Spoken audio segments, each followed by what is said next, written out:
Risk assessment. Risk management is the process of identifying, analyzing, and evaluating risks. The first part of this process, called risk assessment, involves spotting risks and rating them to understand which ones are most important for the organization, project, or strategy. Since risk management helps improve decision making, risk assessment plays a major role in strategy planning. Risks can relate to company goals, stakeholder needs, key processes, or critical resources. No matter where you start, the goal of risk assessment is to identify the most important risks that could affect these areas. Risk assessment is only useful if its results are used to guide decisions or create suitable responses to the identified risks. It should be seen as the beginning of managing risk, not the end. When assessing risk, it's important to decide if you should look at the inherent risk level, the risk without any controls in place, or the current level, the risk with existing controls. Internal auditors often recommend looking at inherent risks because it shows how much risk is reduced by controls. This comparison helps auditors identify which controls are essential and set audit priorities. Though helpful, it's not always easy to determine inherent risk levels. Some, like health and safety professionals, prefer assessing risk based on current controls, as it's simpler and assumes controls will always work effectively. For example, when assessing an X-ray machine, a safety specialist would assume the protective enclosure is working correctly. However, an auditor would note that this enclosure is a crucial control and should be regularly inspected to ensure it remains effective. When planning a risk assessment, there are different approaches to consider, including who should be involved in the process.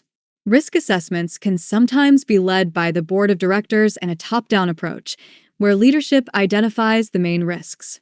Alternatively, a bottom-up approach can involve input from staff and department managers, which is also valuable.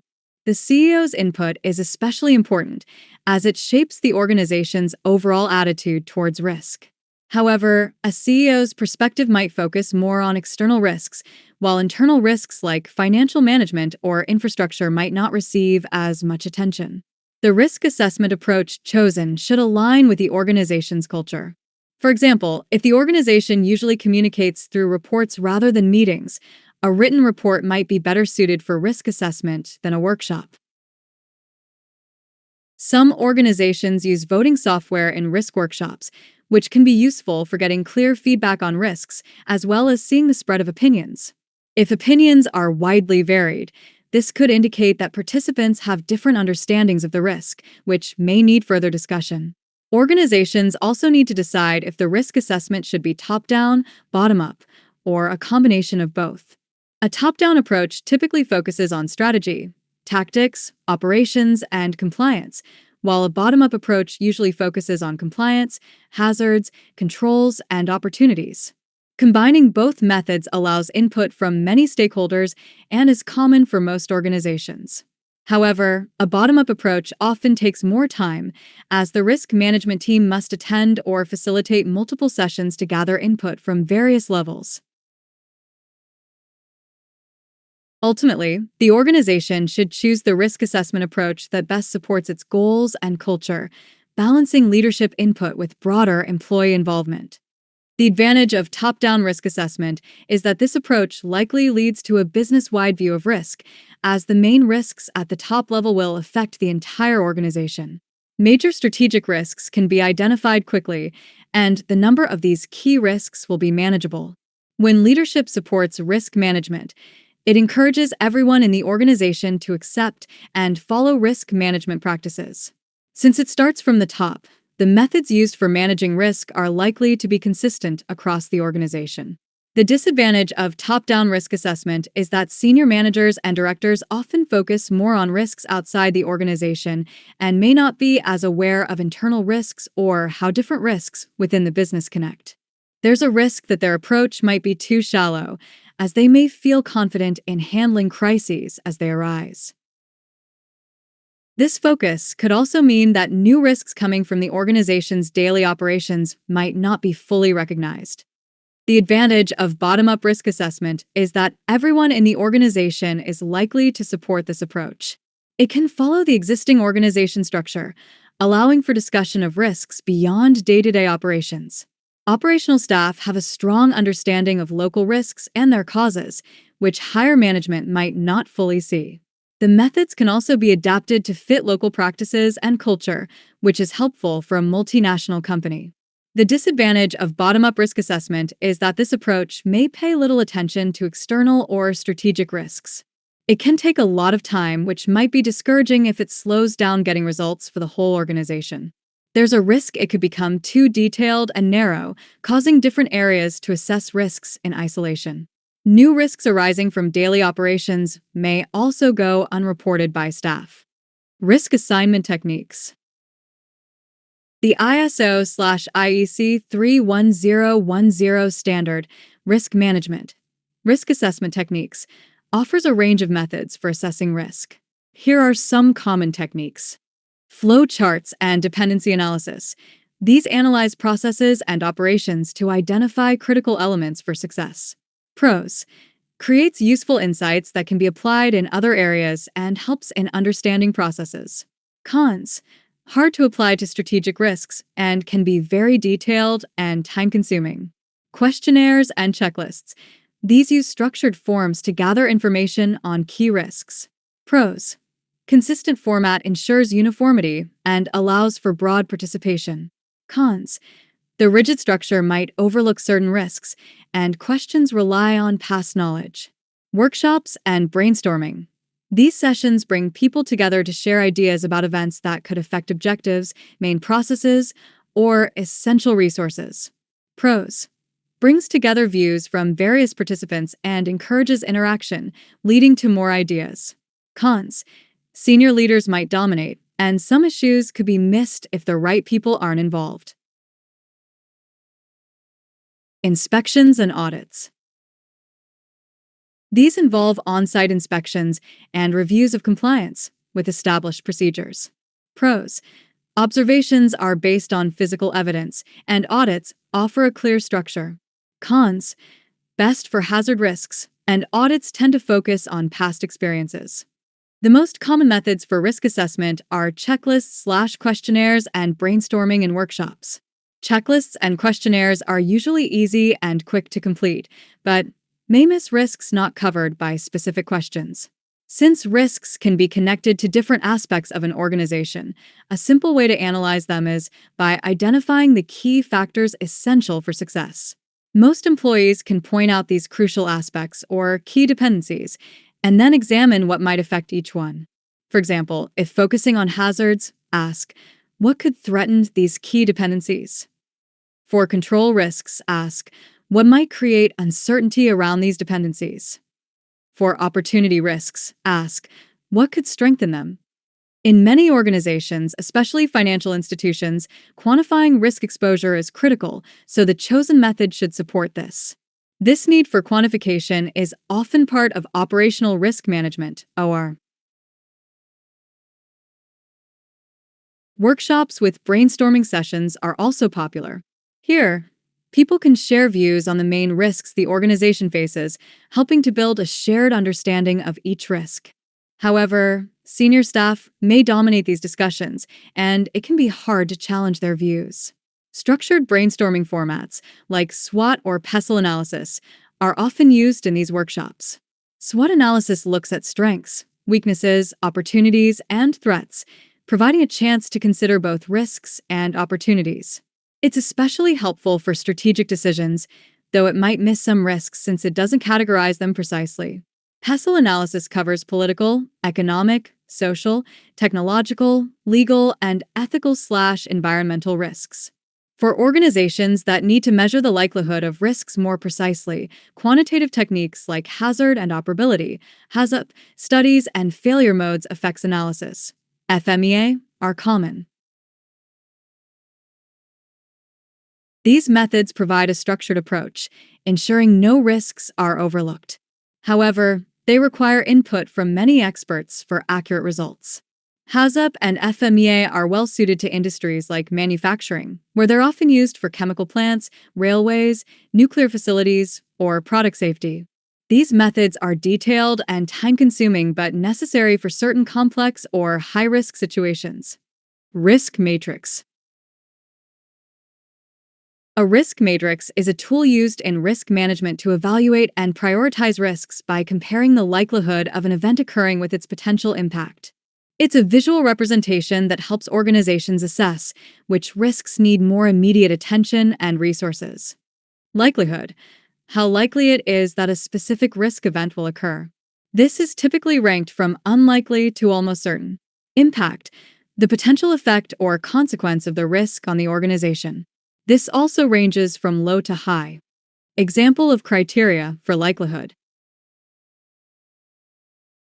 Unlikely can reasonably be expected to occur, but has only occurred 2 or 3 times over 10 years in this organization or similar organizations. Possible: has occurred in this organization more than 3 times in the past 10 years or occurs regularly in similar organizations, or is considered to have a reasonable likelihood of occurring in the next few years. Likely: occurred more than 7 times over 10 years in this organization or in other similar organizations, or circumstances are such that it is likely to happen in the next few years. Almost certain: has occurred 9 or 10 times in the past 10 years in this organization, or circumstances have arisen that will almost certainly cause it to happen. Example of criteria for impact. Small: no impact on health. Minor reduction of reputation in the short run.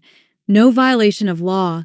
Negligible economic loss which can be restored. Moderate: minor temporary impact on patient health. Small reduction of reputation that may influence trust for a short time. Violation of law that results in a warning. Small economic loss that can be restored. Severe: serious impact on health. Serious loss of reputation that will influence trust and respect for a long time. Violation of law that results. Large economic loss that cannot be restored. Catastrophic: death or permanent reduction of health. Serious loss of reputation that is devastating for trust. Serious violation of law. Considerable economic loss that cannot be restored. Here's a risk matrix structure based on the likelihood levels of unlikely, possible, likely, and almost certain, combined with impact levels of small, moderate, severe, and catastrophic. This structure helps determine the level of risk by placing each risk on the matrix grid according to its likelihood and impact. Explanation of each category.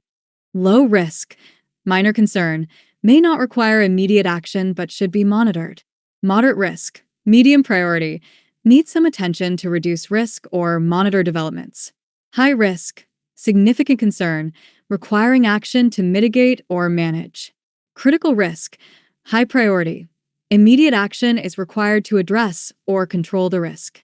Extreme risk: top priority, must be addressed urgently to prevent severe consequences.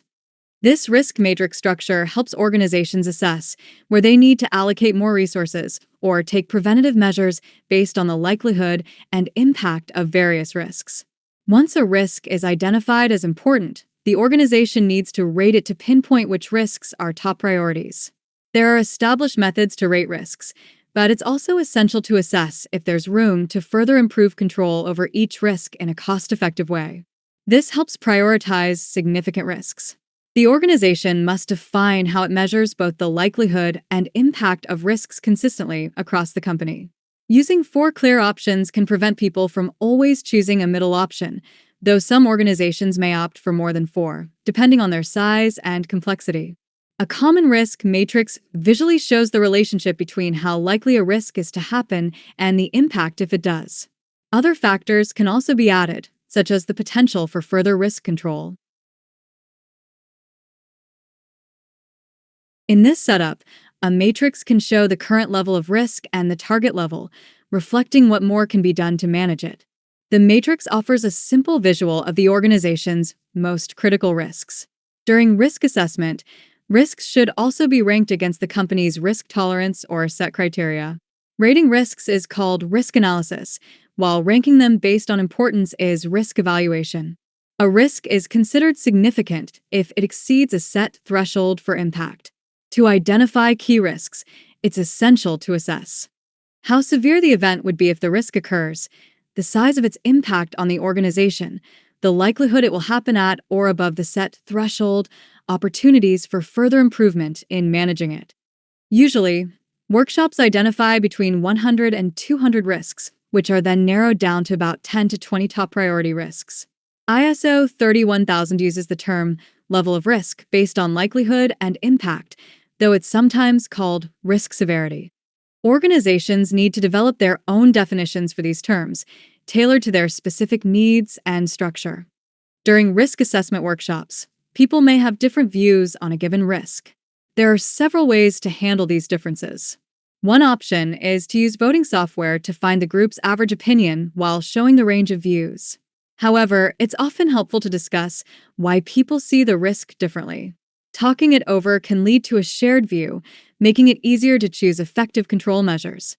People's perception of risk can be influenced by factors like whether the risk is involuntary, like pollution, versus voluntary, like extreme sports, if the risk affects some people unfairly, whether personal precautions can prevent it, if the source is new or unfamiliar, if it's human-made rather than natural, if it causes hidden, irreversible harm, like long-term health effects, if it especially endangers vulnerable groups like children or pregnant women, and if it involves a dreaded outcome like severe illness.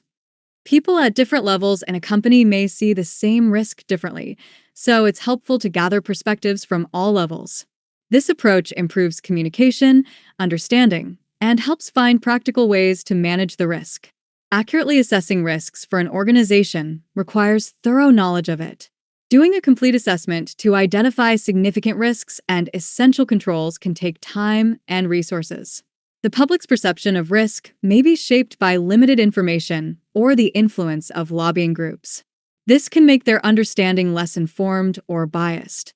Journalists have a responsibility to report objectively, which can be challenging when the audience lacks full context on the risks involved. Level of risk. Most risk managers evaluate risk at its current level, also known as the residual level. However, internal auditors often prefer assessing risk at its inherent level, the level without any controls, since it helps to see how much control measures actually reduce the risk. The idea is that by looking at the inherent risk, the effect of individual controls can be better understood. In a risk matrix, 3 key levels of risk are shown. The inherent, or gross level, is the risk without any controls. The current level, also called the residual level, is the risk with the existing controls in place, like Control 1 in the example. Control 1 mainly reduces the likelihood of the risk happening. The target level is the risk level the organization aims for, often achieved by adding new controls, such as Control 2, which reduces the impact of the risk, but has little effect on likelihood. Using current level rather than residual level makes risk management seem more active, as it suggests the organization can keep reducing risk if needed. The target level of risk usually falls in a lower risk area on the matrix, often in a comfort or acceptable zone. In health and safety, practitioners aim to keep risks as low as reasonably practicable, a LARP, meaning risk should be reduced as much as possible without excessive cost for further control measures. Organizations need clear definitions for likelihood and impact, which are often rated as low, medium, high, or very high. However, organizations may need to be more specific based on the type of risk and their own needs. Since impact describes the range of possible consequences, it's essential for organizations to define low, medium, high, and very high impact levels clearly. The LARP, as low as reasonably practicable, principle means that risks should be reduced as much as possible, as long as it's reasonable to do so. Usually, this doesn't involve a detailed comparison of costs and benefits, but instead relies on following established good practices and standards. These standards are often designed with a LARP in mind, so meeting them is usually enough. However, if there are no clear standards or they don't fully apply, additional measures should be taken until the costs, in money, time, or effort, are clearly too high compared to the safety benefits or further risk reduction they would bring. For example, in Firm Risk Scorecard, The typical benchmark test for risk significance for financial may be impact on balance sheet of 0.25% profit and loss impact of 2.5% annual profit. The typical benchmark test for risk significance for infrastructural may be disruption to normal operations of half a day, increased cost of operation exceeds 10% budget.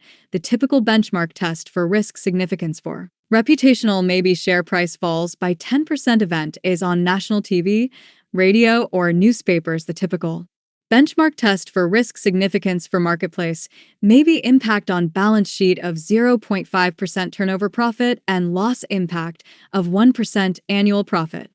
Risk matrix application. A risk matrix is a simple tool for showing how much risk a particular event poses to an organization. It's usually used to show the current or residual level of risk, also called net risk, after controls are applied, with the vertical axis labeled as impact. It can also show the gross or inherent level of risk, meaning the level of risk before any controls are put in place, where the vertical axis may instead be labeled magnitude. The term consequences is slightly different from impact. Impact reflects the overall level of risk the organization faces, while consequences provides more detail on how effectively the risk is managed. For example, a warehouse fire might represent a high-magnitude event, but if the organization is fully insured, the financial impact could be minimal. However, the consequences might still be serious if nearby stakeholders are affected or the organization's reputation suffers. Using this risk matrix or issues grid, people can identify which risks are most critical and prioritize them accordingly. After risks are placed on the matrix, the organization can see whether the overall risk profile is within acceptable levels and fits within the organization's risk appetite and capacity. Large organizations often use a risk matrix to summarize their risk profile. This tool is flexible, helping not only to assess risks, but also to decide the most suitable responses. Importantly, impact isn't the same as magnitude. A risk event may be high in magnitude, but the impact and consequences might be smaller. For example, if a transport company loses a vehicle, the magnitude of the loss is high, but the overall impact might be small if that type of vehicle wasn't in full use. Control confidence. An organization can't always be sure that controls will work exactly as intended. Controls need to be audited to confirm they're well-designed, properly applied, and delivering the desired results. On a risk matrix, the level of confidence in a control's effectiveness can be shown by using a circle or ellipse around a risk point instead of a single point. This shape shows any uncertainty in how well the control will manage the risk in terms of likelihood and impact. When assessing risks and evaluating controls, it's important to consider how confident we are that the control chosen is the right one and that it's fully effective in practice. If there's limited confidence in a control, internal audit can step in to test it and provide information on how much the outcome might vary if the risk occurs.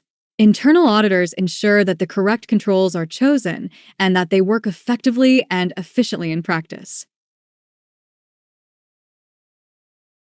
Testing controls is an essential function of internal audit, and risk managers also need to recognize the importance of this testing. Management needs assurance that controls are adequate, which can come from audits, activity and project performance, and management reports. Risk management documentation should outline who is responsible for designing, implementing, and auditing controls. Risk attitude. The figure above illustrates an organization's attitude toward risk using a standard risk matrix.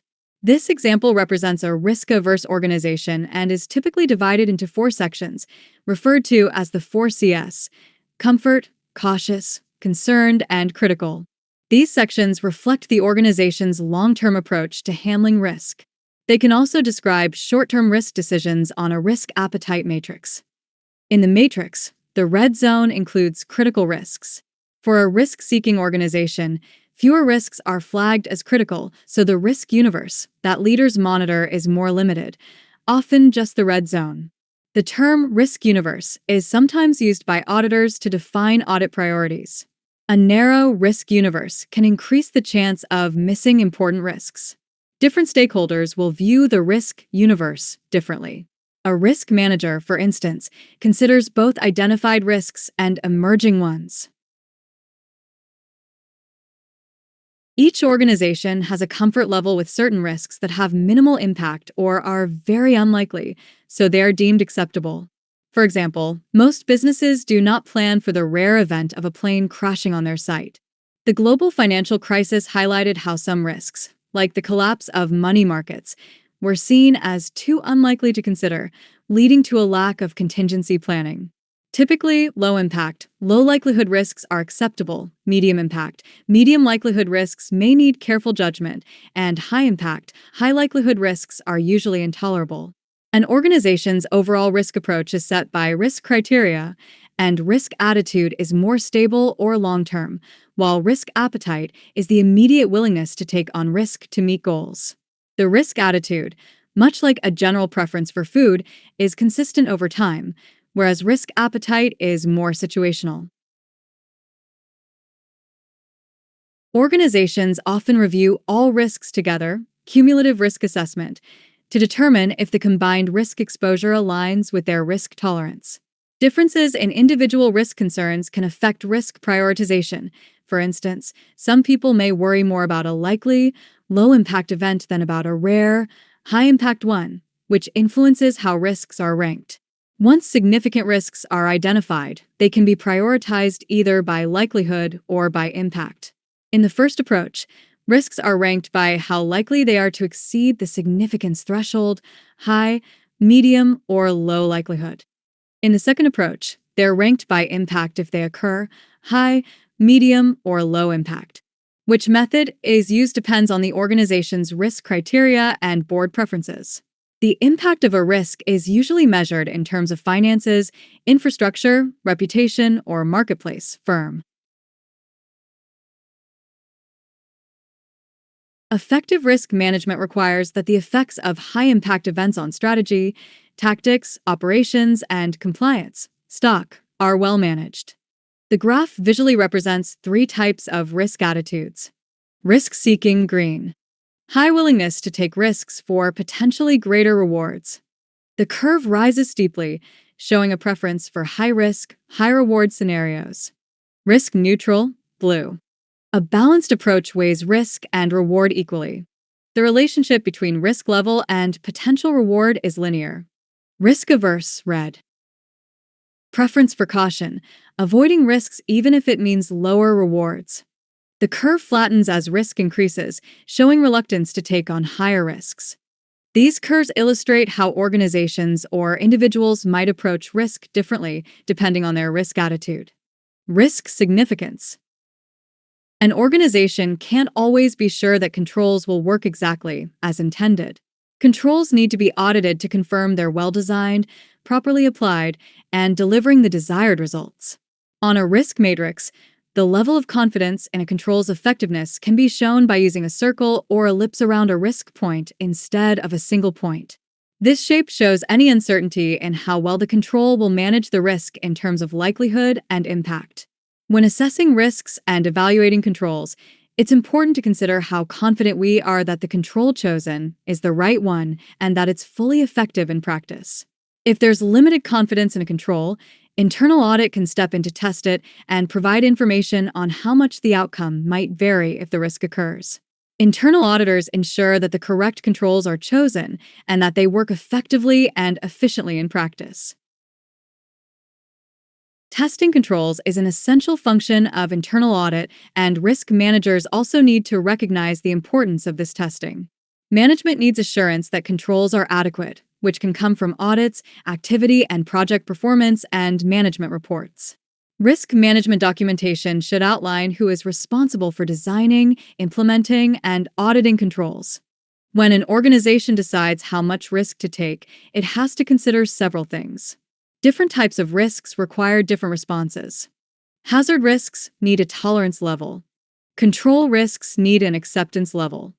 Opportunity risks need an investment appetite. Together, these create the organization's total risk exposure or the overall amount of risk it is taking. Additionally, there are compliance risks. Risks related to legal and regulatory standards, which most organizations try to minimize by building compliance controls into their processes.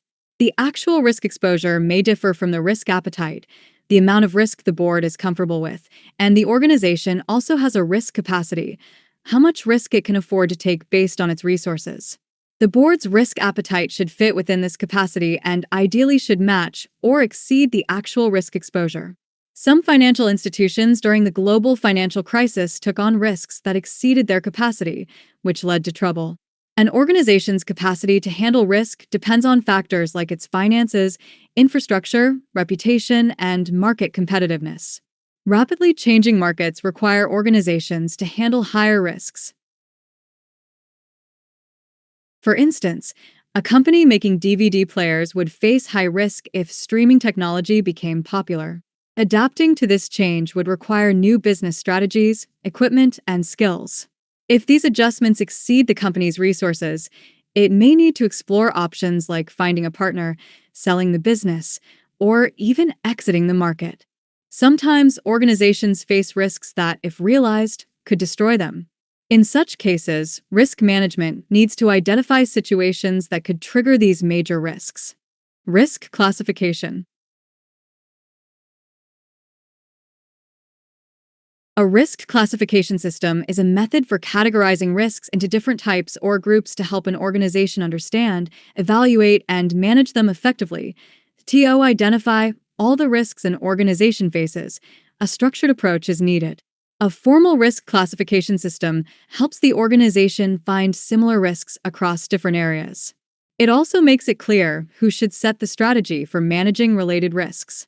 Additionally, classifying risks in this way helps the organization better understand its risk tolerance, capacity, and overall risk exposure for each risk type or group of similar risks. Here are some common ways risks are classified. By source. External risks. Risks originating from outside the organization, e.g., economic downturns, regulatory changes, natural disasters. Internal risks. Risks arising within the organization, e.g., process failures, fraud, employee errors. By impact area. Financial risks. Risks affecting an organization's finances, such as market risk, credit risk, and liquidity risk. Operational risks. Risks associated with day-to-day operations, such as system failures, supply chain disruptions, or quality control issues. Strategic risks. Risks impacting long-term goals and objectives, such as competition or changes in customer demand. Compliance risks. Risks related to failing to adhere to laws, regulations, or standards. Reputational risks. Risks that affect public perception and trust in the organization. By likelihood and impact. High likelihood, high impact. Risks that are likely to happen and could significantly harm the organization. These are typically prioritized for control and mitigation. High likelihood, low impact. Risks that are frequent but cause minor harm, often managed but with less focus. Low likelihood, high impact. Rare but severe risks, e.g., natural disasters, often with contingency planning. Low likelihood, low impact. Risks that require minimal management and are often accepted. By control type. Hazard risks. Risks that can cause harm and are usually managed through safety and preventive measures, e.g., occupational hazards. Control risks. Risks managed through policies, procedures, and internal controls. Opportunity risks. Risks that may present potential for gain if managed well, e.g., entering a new market. By risk response. Avoidable risks. Risks that can be eliminated by avoiding certain actions. Transferable risks.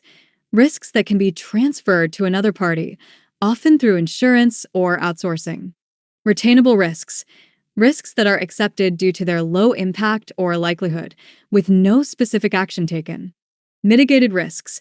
Risks reduced through specific actions to minimize impact or likelihood. ISO 31000 klassifikation. Strategic risks. Aligned with high-level objectives. Operational risks. Connected to internal processes. Financial risks. Affecting revenue, costs, and financial stability. Compliance risks related to regulations and ethical standards. COSO-IRM. Strategic. Operations. Reporting. Compliance. IRM standard. Financial. Strategic. Operational. Hazard. Firm risk scorecard. Financial. Infrastructure. Reputational. Marketplace.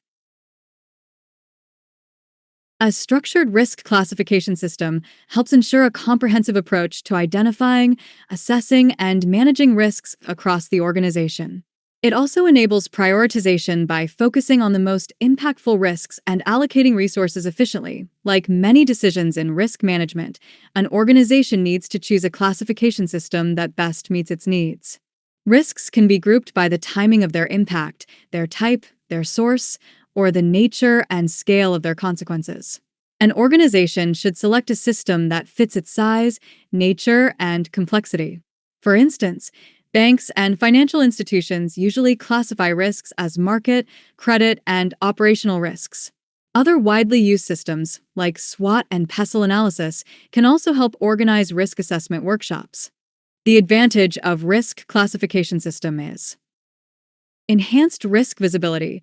By categorizing risks systematically, organizations can more easily recognize and track different types of risks across departments, making it easier to maintain an organization-wide view. Improved prioritization.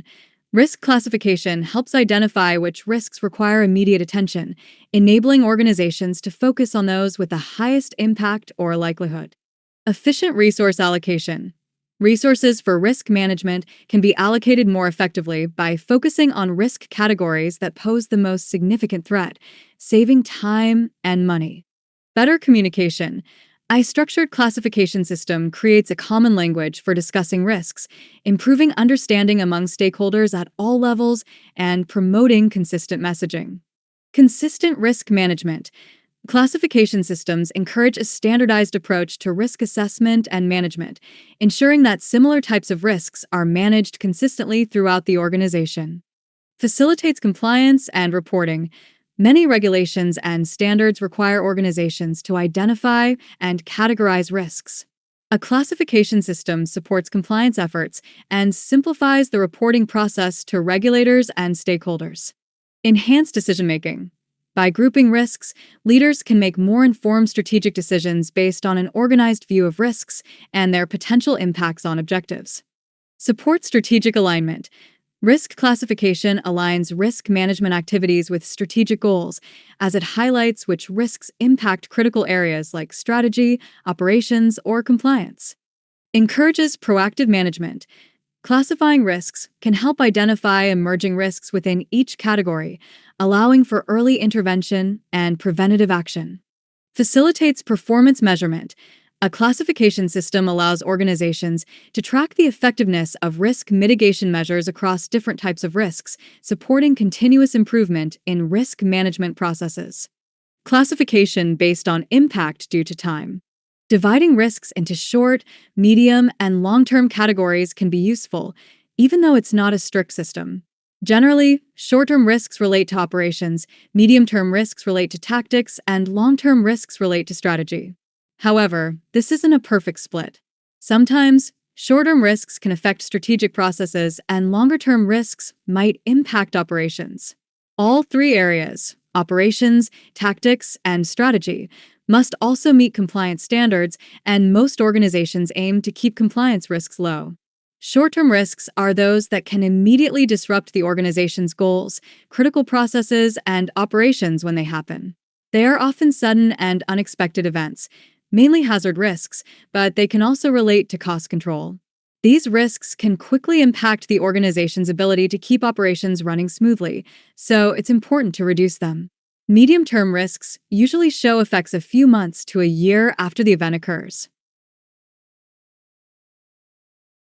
These risks impact the organization's ability to manage tactical initiatives like projects and change programs. They are often tied to ongoing projects or enhancements, and it's important to actively manage them to prevent issues. Long-term risks tend to have an effect 1 to 5 years or more after the event.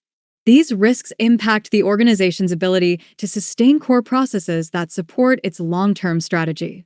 While they are connected to strategic goals, they aren't just about opportunities. They can significantly harm an organization if not managed well.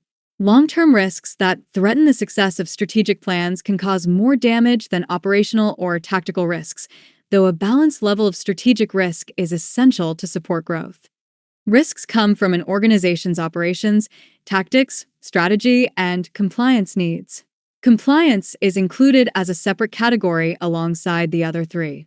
To handle risks, we can match each type to a response approach. Strategic risks are to be embraced, tactical risks managed, operational risks mitigated, and compliance risks minimized, EM3. The risk management model shows how sources of risk can lead to events that then have consequences. When a risk event happens, it affects specific parts of the organization, which may disrupt its functions. These impacted areas are grouped into four main components: people, premises, processes, and products for PS. The 4PS can also serve as a system for classifying different types of risks. Example: damage to premise. The main risk classification systems include COSO, IRM, BS 31100, and the Firm Risk Scorecard, each with its similarities. However, simple labels like hazard, control, or opportunity, and terms like high, medium, or low, or short dash, medium dash, or long term aren't formal classifications. Many organizations struggle with classification because they don't fully consider the specific nature of the risks involved. The Bowtie model shows that risks can be categorized by their source, the affected area in the organization, and the potential impact. Short dash, medium dash, and long-term risk labels generally reflect operational, tactical, and strategic risks, respectively. Each classification system has unique features. For instance, Firm refers to operational risk as infrastructure risk, while COSO focuses heavily on financial and reporting risks. The systems were developed by different organizations for different purposes, so while they share common aspects, they aren't identical. British Standard BS 31100 highlights that a classification system can help define the scope of risk management, organize risk identification, and group similar risks across the organization. Unlike BS 31100, ISO 31000 doesn't suggest a specific classification system, recommending instead that each organization tailor categories to its size, nature, and complexity. COSO and IRM are widely used frameworks, although COSO has limitations, such as the potential overlap of strategic risks across operations, reporting, and compliance. Despite this, COSO is widely used due to its alignment with Sarbanes-Oxley Act requirements. In short, a well-defined risk classification system can make it easier to spot groups of risks that could threaten key objectives or dependencies. Clarify who is responsible for managing different risk types. Support informed decisions on risk controls. Highlight when risks exceed the organization's risk appetite or don't align with risk criteria. Firm Risk Scorecard. The Firm Risk Scorecard is a risk classification system designed to help organizations categorize and manage risks across different areas of their business. The acronym FIRM stands for Financial Risks. Risks associated with financial performance, such as cash flow, capital availability, market risks, credit risks, and other financial exposures. Infrastructure risks, often synonymous with operational risks. These involve the organization's internal structures, systems, and processes. Infrastructure risks include issues related to equipment, technology, facilities, and logistical processes. Reputational risks, risks that could affect the organization's public perception and reputation. This category includes risks from customer satisfaction, corporate governance, ethics, and compliance, as well as any issues that could impact the trust and credibility of the organization. Marketplace risks. These risks relate to the external business environment, including changes in competition, customer preferences, industry trends, regulatory changes, and other market forces that can affect the organization's strategic position. The Firm Risk Scorecard provides a structured approach to identifying, categorizing, and prioritizing risks by dividing them into these four areas. By doing so, Organizations can better understand where their biggest vulnerabilities lie and take focused action to manage them. This system also encourages balanced attention to both internal and external risks, supporting comprehensive risk management across different business functions. 1. Financial. Description: risks that can impact the way in which money is managed and profitability is achieved. Internal or external risk. Internal. Quantifiable, usual. Measurement, performance indicator, gains and losses from internal financial control. Performance gap, procedures, failure of procedures to control internal financial risks. Control mechanisms, CapEx standards, internal control, delegation of authority. 2. Infrastructure. Description: risks that will impact the level of efficiency and dysfunction within the core processes. Internal or external risk. Internal. Quantifiable sometimes. Measurement, performance indicator, level of efficiency in processes and operations. Performance gap, process, failure of processes to operate without disruption. Control mechanisms, process control, loss control, insurance, and risk financing. 3. Reputational. Description: risks that will impact desire of customers to deal or trade and level of customer retention. Internal or external risk. External. Quantifiable, not always. Measurement, performance indicator, nature of publicity and effectiveness of marketing profile. Performance gap, perception, failure to achieve the desired perception. Control mechanisms, marketing, advertising, reputation, and brand protection. 4. Marketplace. Description: risks that will impact the level of customer trade or expenditure. Internal or external risk. External. Quantifiable, yes. Measurement, performance indicator, income from commercial and market activities. Performance gap, presence, failure to achieve required presence in the marketplace. Control mechanism, strategic and business plans, opportunity assessment. Financial and infrastructure risks are seen as internal to the organization, while reputational and marketplace risks come from external factors. Financial and marketplace risks are relatively easy to measure in monetary terms, whereas infrastructure and reputational risks are harder to quantify. Including reputational risks as a separate category in the firm's scorecard is sometimes debated. Some argue that reputational damage is just a result of other risks and shouldn't be its own category. However, reputation is crucial, especially when a company relies on its brand to expand into new markets or broaden its brand presence. More broadly, all risks can be viewed as a result of business decisions. Choosing a strategy, starting a project, or maintaining operations all involve risks, and if these activities weren't undertaken, the risks wouldn't exist. PESTEL Risk Classification System. The PESTEL Risk Classification System is a framework that helps organizations categorize risks by considering external factors in 6 key areas. PESTEL stands for political, economic, social, technological, legal, and environmental risks. In some versions, the last E refers specifically to environmental factors. This classification system is mainly used to assess hazard risks and is less suited for financial, infrastructure, and reputational risks. PESTEL stands for political risks. Risks arising from changes in government policies, regulations, political stability, trade restrictions, and other factors related to government actions that can impact the organization's operations. Tax policy, employment laws, environmental regulations, trade restrictions and reform, tariffs, and political stability are some examples. Economic risks. Risks related to economic conditions, such as inflation, currency fluctuations, economic growth or recession, interest rates, and unemployment rates, which can affect the organization's financial health and market conditions. Economic growth/decline, interest rates, exchange rates and inflation rate, wage rates, minimum wage, working hours, unemployment, local and national, credit availability, cost of living, etc. are some examples.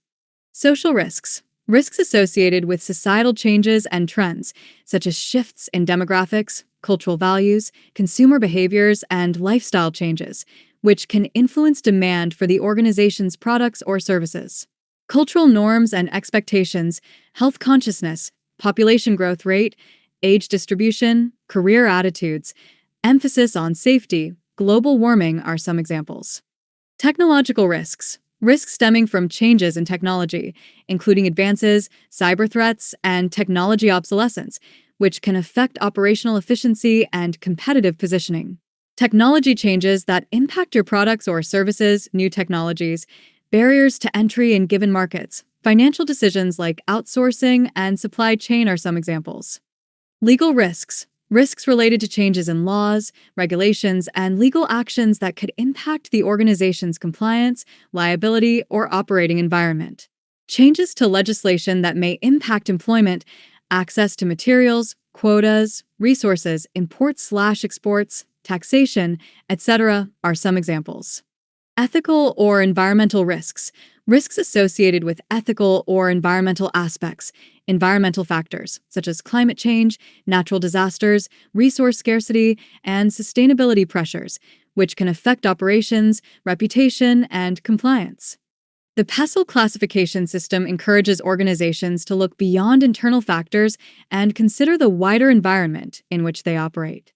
By analyzing these areas, organizations can better understand how external forces might pose risks to their strategies and operations, helping to inform their risk management and planning activities. The PESTEL system helps analyze risks from external factors, things the organization can't fully control but can take some steps to manage. It's often recommended to use PESTEL with a SWOT analysis, strengths, weaknesses, opportunities, and threats for each of the 6 PESTEL areas. PESTEL guides organizations in focusing on key external issues and is especially useful in the public sector, where outside factors greatly impact operations. It's a popular tool in risk assessment workshops and helps classify different types of risks. Advantages of using PESTEL. Simple and easy-to-use framework. Builds awareness of the broader business environment. Encourages strategic, externally focused thinking. Helps foresee potential future threats. Identifies ways to reduce or prevent risks. Helps spot business opportunities. Disadvantages of using PESTEL. Can oversimplify information for decision-making. Needs regular updates to remain useful. Requires input from diverse perspectives. Finding good external data can be time-consuming and costly. Difficult to predict future changes accurately. Risk of too much data, making it hard to prioritize. Relies on assumptions that may later prove inaccurate. The Orange Book, Risk Categories. Strategy. Risks arising from identifying and pursuing a strategy, which is poorly defined, is based on flawed or inaccurate data or fails to support the delivery of commitments, plans, or objectives due to a changing macro environment, e.g. political, economic, social, technological, environment, and legislative change. Governance. Risks arising from unclear plans, priorities, authorities and accountabilities, and/or ineffective or disproportionate oversight of decision-making and/or performance. Operations. Risks arising from inadequate, poorly designed, or ineffective/inefficient internal processes resulting in fraud, error, impaired customer service, quality and/or quantity of service, noncompliance, and/or poor value for money. Legal. Risks arising from a defective transaction, a claim being made, including a defense to a claim or a counterclaim, or some other legal event occurring that results in a liability or other loss, or a failure to take appropriate measures to meet legal or regulatory requirements or to protect assets, for example, intellectual property.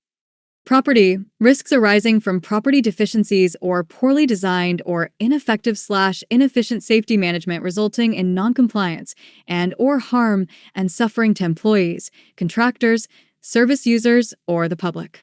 Financial.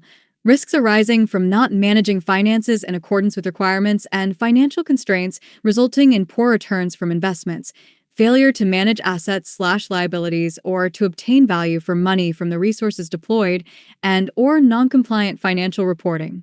Commercial. Risks arising from weaknesses in the management of commercial partnerships, supply chains, and contractual requirements, resulting in poor performance, inefficiency, poor value for money, fraud, and/or failure to meet business requirements/objectives.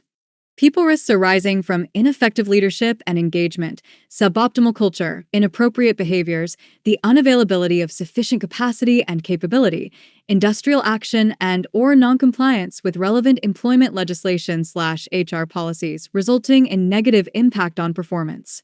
Technology. Risks are rising from technology not delivering the expected services due to inadequate or deficient system/process development and performance or inadequate resilience. Information. Risks arising from a failure to produce robust, suitable, and appropriate data/information and to exploit data/information to its full potential. Security. Risks arising from a failure to prevent unauthorized and/or inappropriate access to the estate and information, including cybersecurity and noncompliance with general data protection regulation requirements. Project/program. Risks that change programs and projects are not aligned with strategic priorities and do not successfully and safely deliver requirements and intended benefits to time, cost, and quality. Boxes shaded in yellow denote the suggested risk appetite level. Strategy. Averse. Guiding principles or rules in place that limit risk in organizational actions and the pursuit of priorities. Organizational strategy is refreshed at 5+ year intervals. Minimal. Guiding principles or rules in place that minimize risk in organizational actions and the pursuit of priorities. Organizational strategy is refreshed at 4 to 5 year intervals. Cautious guiding principles or rules in place that allow consider risk-taking in organizational actions and the pursuit of priorities. Organizational strategy is refreshed at 3 to 4 year intervals. Open guiding principles or rules in place that are receptive to considered risk-taking in organizational actions and the pursuit of priorities. Organizational strategy is refreshed at 2 to 3 year intervals. Eager. Guiding principles or rules in place that welcome considered risk-taking in organizational actions and the pursuit of priorities. Organizational strategy is refreshed at 1 to 2 year intervals. Governance. Averse.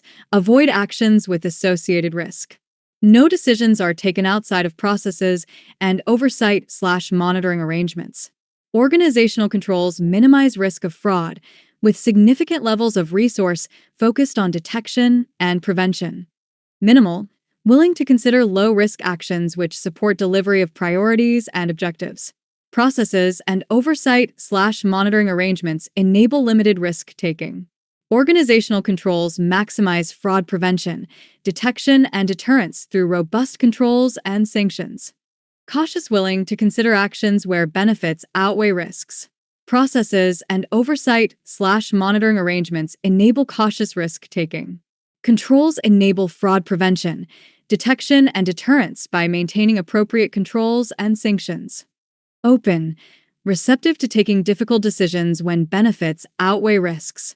Processes and oversight/monitoring arrangements enable considered risk-taking. Levels of fraud controls are varied to reflect scale of risks with costs. Eager. Ready to take difficult decisions when benefits outweigh risks. Processes and oversight/monitoring arrangements support informed risk-taking. Levels of fraud controls are varied to reflect scale of risk with costs. Operations.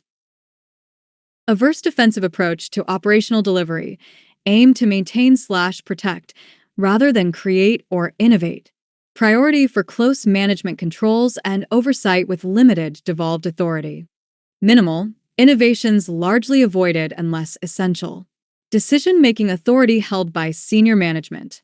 Cautious. Tendency to stick to the status quo. Innovations generally avoided unless necessary. Decision-making authority generally held by senior management. Management through leading indicators. Open. Innovation supported with clear demonstration of benefit/improvement in management control. Responsibility for non-critical decisions may be devolved. Eager. Innovation pursued. Desire to break the mold and challenge current working practices. High levels of devolved authority. Management by trust/lagging indicators rather than close control. Legal. Averse. Play safe and avoid anything which could be challenged, even unsuccessfully. Minimal. Want to be very sure we would win any challenge. Cautious. Want to be reasonably sure we would win any challenge. Open challenge will be problematic. We are likely to win, and the gain will outweigh the adverse impact. Eager. Chances of losing are high, but exceptional benefits could be realized. Property. Averse. Obligation to comply with strict policies for purchase, rental, disposal, construction, and refurbishment that ensures producing good value for money. Minimal. Recommendation to follow strict policies for purchase, rental, disposal, construction, and refurbishment that ensures producing good value for money.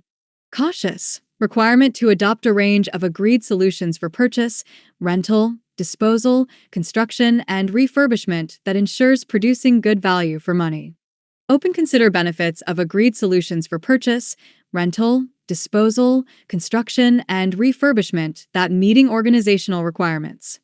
Eager. Application of dynamic solutions for purchase, rental, disposal, construction, and refurbishment that ensures meeting organizational requirements. Financial. Averse. Avoidance of any financial impact or loss is a key objective. Minimal. Only prepared to accept the possibility of very limited financial impact if essential to delivery. Cautious. Seek safe delivery options with little residual financial loss only if it could yield upside opportunities. Open. Prepared to invest for benefit and to minimize the possibility of financial loss by managing the risks to tolerable levels. Eager. Prepared to invest for best possible benefit and accept possibility of financial loss. Controls must be in place. Commercial. Averse. Zero appetite for untested commercial agreements.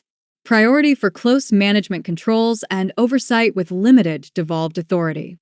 Minimal appetite for risk, taking limited to low-scale procurement activity. Decision-making authority held by senior management. Cautious. Tendency to stick to the status quo. Innovations generally avoided unless necessary. Decision-making authority generally held by senior management. Management through leading indicators. Open. Innovation supported, with demonstration of benefit/improvement in service delivery. Responsibility for non-critical decisions may be devolved. Eager. Innovation pursued, desire to break the mold and challenge current working practices. High levels of devolved authority. Management by trust/lagging indicators rather than close control. People. Averse. Priority to maintain close management control and oversight. Limited devolved authority.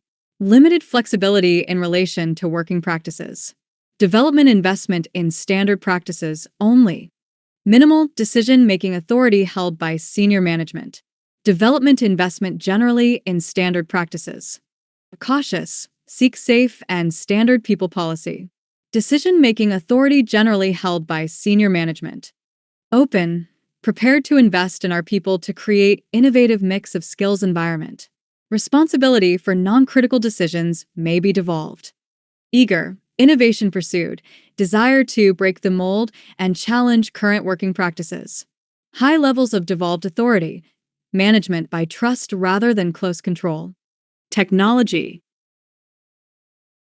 Averse. General avoidance of systems/technology developments. Minimal. Only essential systems/technology developments to protect current operations. Cautious. Consideration given to adoption of established/mature systems and technology improvements. Agile principles are considered. Open. Systems/technology developments considered to enable improved delivery. Agile principles may be followed. Eager. New technologies viewed as a key enabler of operational delivery. Agile principles are embraced. Data info and management. Averse. Lockdown data and information. Access tightly controlled. High levels of monitoring. Minimal. Minimize level of risk due to potential damage from disclosure. Cautious. Accept need for operational effectiveness, with risk mitigated through careful management limiting distribution. Open. Accept need for operational effectiveness in distribution and information sharing. Eager. Level of controls minimized with data and information openly shared. Security. Averse no tolerance for security risks causing loss or damage to HMG property, assets, information, or people. Stringent measures in place, including adherence to FCDO travel restrictions, staff vetting maintained at highest appropriate level, controls limiting staff and visitor access to information, assets, and estate, access to staff personal devices restricted in official sites. Minimal risk of loss or damage to HMG property, assets, information, or people minimized through stringent security measures, including adherence to FCDO travel restrictions, all staff vetted levels defined by role requirements, controls limiting staff and visitor access to information, assets, and estate, staff personal devices permitted, but may not be used for official tasks. Cautious, limited security risks accepted to support business need, with appropriate checks and balances in place. Adherence to FCDO travel restrictions, vetting levels may flex within teams, as required controls managing staff and limiting visitor access to information, assets, and estate. Staff personal devices may be used for limited official tasks with appropriate permissions. Open. Considered security risk accepted to support business need, with appropriate checks and balances in place. New starters may commence employment at risk, following partial completion of vetting processes. Permission may be sought for travel within FCDO restricted areas. Controls limiting visitor access to information, assets, and estate. Staff personal devices may be used for official tasks with appropriate permissions. Eager. Organizational willing to accept security risk to support business need, with appropriate checks and balances in place. New starters may commence employment at risk, following partial completion of vetting processes, travel permitted within FCDO restricted areas. Controls limiting visitor access to information, assets, and estate. Staff personal devices permitted for official tasks. Project/program. Averse, defensive approach to transformational activity. Aim to maintain/protect, rather than create or innovate. Priority for close management controls and oversight with limited devolved authority. Benefits-led plans fully aligned with strategic priorities, functional standards. Minimal. Innovations avoided unless essential. Decision-making authority held by senior management. Benefits-led plans aligned with strategic priorities, functional standards. Cautious. Tendency to stick to the status quo. Innovations generally avoided unless necessary. Decision-making authority generally held by senior management. Plans aligned with strategic priorities, functional standards. Open control. Responsibility for non-critical decisions may be devolved. Plans aligned with functional standards and organizational governance. Eager. Innovation pursued. Desire to break the mold and challenge current working practices. High levels of devolved authority. Management by trust rather than close control. Plans aligned with organizational governance. Challenges and approaches to risk classification. Using just one system to classify risks may not always work well, as it's not enough to just know the timing of risks. The type of impact matters, too, and that makes it challenging to rely on a single classification system. Each organization should find a risk classification method that fits its specific needs and the types of risks it faces. Risks should be categorized by their source, impact, and timing. To get a full picture, a mix of the firm risk scorecard and categorizing risks as hazard, control, or opportunity can be helpful. A custom risk matrix can combine the firm scorecard with classifications for short dash, medium dash, and long-term risks, creating an issues grid that makes it easier to identify key risks. Many risk systems overlook compliance risks, which don't always fit neatly into timing-based categories. Compliance risks also often require a trigger event, making it hard to know exactly which compliance issues could become a problem. Hazard risks usually relate to infrastructure issues, while strategic risks are often linked to marketplace changes. The classification systems discussed here work best for analyzing hazard risks, although some frameworks, like IRM and COSO, include strategic risks as a separate category. Each organization needs to decide if it's helpful to include strategic risks as a category. The firm scorecard classifies strategic and project risks based on their main impact if the risk happens. Classifying project risks is important to ensure the right response to each risk. For project requirements like timelines, budgets, and quality standards, risks can be classified as those that threaten timelines, those that affect the budget, and those that impact the final quality or performance. There's no universal risk classification system that suits all organizations. For example, banks face a variety of risks, often grouped into three categories: market risk, credit risk, and operational risk. The framework for managing these risks varies. Market risk comes from changes in financial markets, such as interest rates or currency exchange rates, and is mainly seen as an opportunity risk for the bank. Credit risk, which is the chance a client won't repay a loan, is a control risk that needs active management. Operational risk includes failures in systems, processes, or people and can involve external events like natural disasters. Basel II defines it as the risk of loss from inadequate or failed processes, people, or external events, making it a hazard risk that needs mitigation.